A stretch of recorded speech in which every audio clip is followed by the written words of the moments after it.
A ver, coronel, es interesante escuchar puntos de vista distintos, ¿no? Porque uno supone que todos los palestinos están contra Israel. Este es un palestino jordano que habla en la Unión Europea, un poco que buscamos su historia. Mudar Saram nació el 19 de abril de 1973, en el 2010 se mudó a Gran Bretaña, en el 14 le impusieron cargos una corte de Jordania en ausencia por acusar a Jordania de tratar a los palestinos igual que el apartheid de Sudáfrica. Veamos lo que le dice a los miembros de la Unión Europea que están allí presentes. Adelante. How beautiful. They care about how we are oppressed by the evil Zionist Israelis, while, in fact, those evil Zionist Israelis are the ones giving us jobs. They are the ones giving us jobs when Lebanon bans us from all forms of jobs. At the same time, we see not a single European member of parliament, not a single European politician speaking about the oppression of the Palestinians at the hands of the Hashemite kingdom or the Palestinian authorities. On the other hand, your money, your tax euros are financing the Palestinian police force, which oppresses us, tortures us, and puts us in disappearance. Sí, por eso algunos dicen Free Palestina, liberen a Palestina, pero libérenlo de Hamas, que es una dictadura que desde el 2006 no hace elecciones o reprime a sus opositores y tiene una policía política absolutamente represiva. Es un argumento interesante por lo menos para escuchar, ¿no? Ponte a pensar, y él no es el primero que ha salido públicamente. Se juega la vida, ¿eh? En el 2006, cuando salen los israelitas, hubo familias israelitas que abandonaron en la Franja de Gaza casas que tuvieron que decir sal y vete. Y eso en las mismas casas que ocuparon, no hubo más construcción. Todo el sistema pluvial, acueducto, todo eso lo hicieron los israelitas que vivían ahí antes del 2006. Y no han hecho nada, jamás no ha hecho nada. Cuando él habla de que en el Líbano no se le permite trabajar a ningún palestino, que vive en esos campamentos pidiendo limosna o viviendo entre sí, haciendo lo que sea, que no hay trabajo oficial, no hay como un carnet de trabajo como aquí, que se da un permiso de trabajo. Cuando te lo dicen que los hashemitas, cuando te dicen en Jordania lo mismo. Entonces, ¿de qué tú estás hablando? Cuando más de 800,000 palestinos de Gaza entran y de Cisjordania entran en Israel todos los días a trabajar.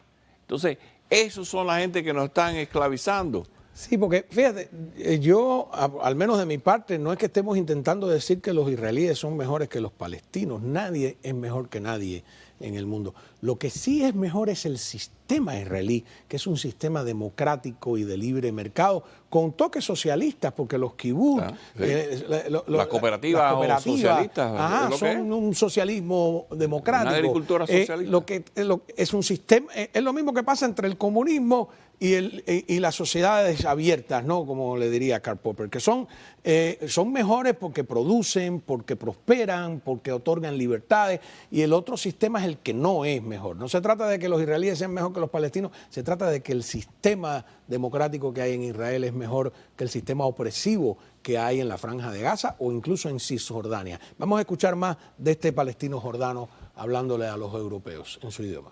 Bueno, en inglés en este caso. Unfortunately, most of you are seeking to destroy the very and only source of income and stability that we have, which is the Israeli Jewish state. That state has offered us every hope there is in the last 70 years. We disagree with Israel on different issues. We have several issues with Israel. Israel is not an angel, nor was Belgium an angel in Africa, nor was the United States an angel in Vietnam, nor was Jordan an angel as of today. You have to be fair and square to achieve justice. Justice is collective. You can't grant us justice by denying justice to our Jewish neighbors. They are our neighbors. 500,000 Palestinians every single day cross the borders to work in Israeli settlements, in Israeli homes, in Israeli hospitals. They work there, achieving European standard payments versus the non-payments of the Palestinian Authority. Bueno, la traducción estaba mal cuando él no dijo no tenemos desacuerdo, dijo tenemos desacuerdo con Israel. Sin embargo, es interesante esto. ¿Por qué tienen que ir a trabajar de nuevo, no es porque los israelíes sean superiores ni el pueblo elegido, yo no creo en nada de eso, es porque el sistema sí es superior. Y es lo mismo, es como ahora Cuba y los cubanos de Miami. ¿Por qué los cubanos de Miami tienen un nivel de vida mayor que de los...? Bueno, porque aquí el sistema es un desastre. Y esto es igual, toda esta izquierda protosauria, no sé cómo decirle, jurásica, que nos quiere imponer, ¿qué tipo? Es un regreso al medioevo, yo no entiendo. Ponte a pensar en algo tan simple. ¿Cuántas veces tú no ves? La ciudad principal aquí en Miami-Dade es Miami. ¿Cuánta gente vive en otras ciudades aledañas y vienen a trabajar? En los años 60, Hialeah eran las factorías. La gente iba a trabajar a factorías. Cuando tú hablas de Nueva York, tú tienes varios pueblos en Nueva Jersey que son pueblos que alimentan a la gran manzana. Cuando tú vas a ¿cómo se llama? En Fort Bragg, North Carolina, tienes un pueblo aledaño al otro lado del estado que es en Jacksonville está Orange City.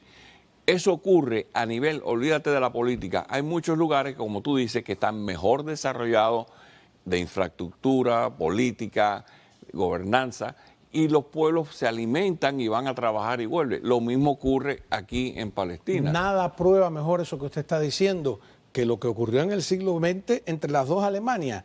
El mismo idioma, la misma raza, la misma tradición cultural. En la Alemania comunista unos producían el Trabant, que era una bicicleta con motor, y los otros hacían Mercedes-Benz. Unos tenían 3.000 patentes en la industria farmacéutica y los otros no tenían ninguna. En una había prosperidad y en la otra una falsa vitrina hueca. Las dos Coreas, ¿no? El mismo idioma, la misma tradición, la misma historia, y una es una hoy puntera del desarrollo tecnológico del mundo y lo otro es un misterio de atraso y de falsedad y de mentira. Y las dos Chinas, ¿no? La China de Taiwán, la China que llegó a tener 440% más de Producto Interno Bruto que toda la China continental con solo 36.000 kilómetros cuadrados. Por favor, ¿no? Entonces no se trata, no es un asunto racial ni nada por el estilo, ni es un asunto más profundo todavía. Vamos a escuchar un tercer y último segmento de este palestino jordano. Adelante. Most Palestinians cannot say publicly what I'm saying here. We want peace with Israel. We have had enough of this mythical lie of the conflict. And today, look at this example of the Chamber of Commerce of Judea and Samaria. How many Palestinians have found work through that very Chamber of Commerce and will find work through it? Why would you stand against people who want to do good? They've mentioned the word Palestinians in their manifest and in their videos much more, 10 times more than they mentioned the word Israeli.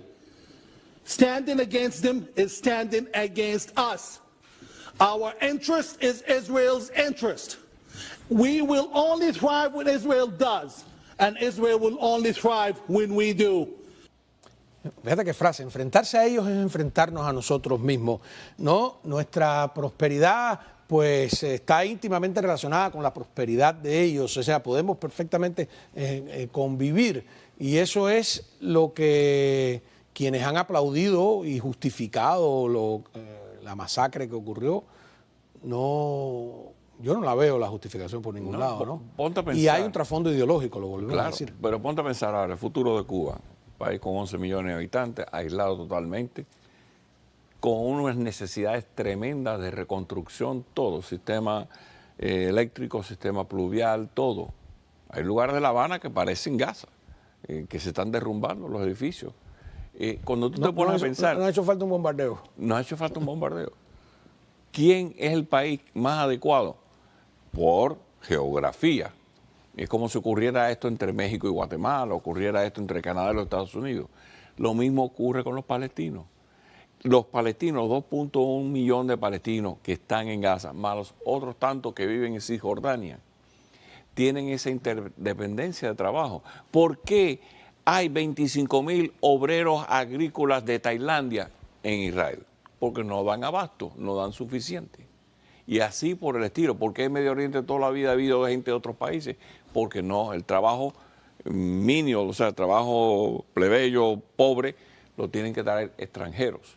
Y esa es la verdad. Hay gente, pero no hablan. No pueden porque entonces serían víctimas de Hamas, serían apedreados, serían ajusticiados. Hay policías que van en contra del que hable a favor de los judíos. Además, yo desde mi desconocimiento lo que observo es que esa justificación de que se trata de un tema de la ocupación esconde que hay un tema religioso y hay un tema ideológico y hay un tema histórico de trasfondo, porque si fuera fuera la ocupación, ¿quién me explica las masacres de los últimos 3.000 años a judíos en Europa, por ejemplo? O en otros lugares del mundo donde los judíos no están ocupando ningún territorio técnicamente. O sea, hay otro trasfondo, evidentemente, que tendrían que analizar con mucha más seriedad y no simplificarlo, ¿no? Y el antisemitismo es peligroso, sin duda de ninguna clase. Le agradezco, coronel, haber estado acá. Hoy no lo dejé hablar mucho. Hoy es el día que me regaña el público. Dice, oye, no dejaste hablar el coronel. Es que estoy medio acelerado. Porque es tremendo lo que estamos viviendo. Es un momento triste de la historia. Y no se puede de la analizar humanidad simplemente por lo que está pasando en el campo de batalla. Hay que ver, como tú dijiste, la perspectiva ideológica, histórica de lo que está pasando, porque se repite la historia.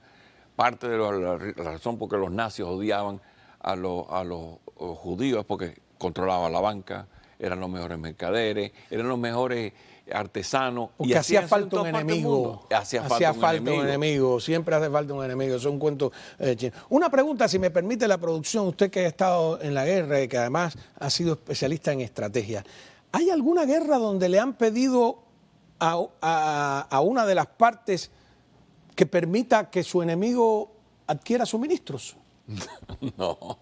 No es una parte básica de la estrategia cortarle los suministros al enemigo. Bueno, claro, en todo asedio de una ciudad que te va a los tiempos medievales, lo primero que se cortaba era el agua. Si jamás pudiera cortarle los suministros a Israel, ¿lo haría? Bueno, es un poquito más... Pero si pudiera, ¿lo haría? Si Hamas y Jordania y Siria y Egipto lo harían. Digo, no sé, me quedo con esa duda en el aire.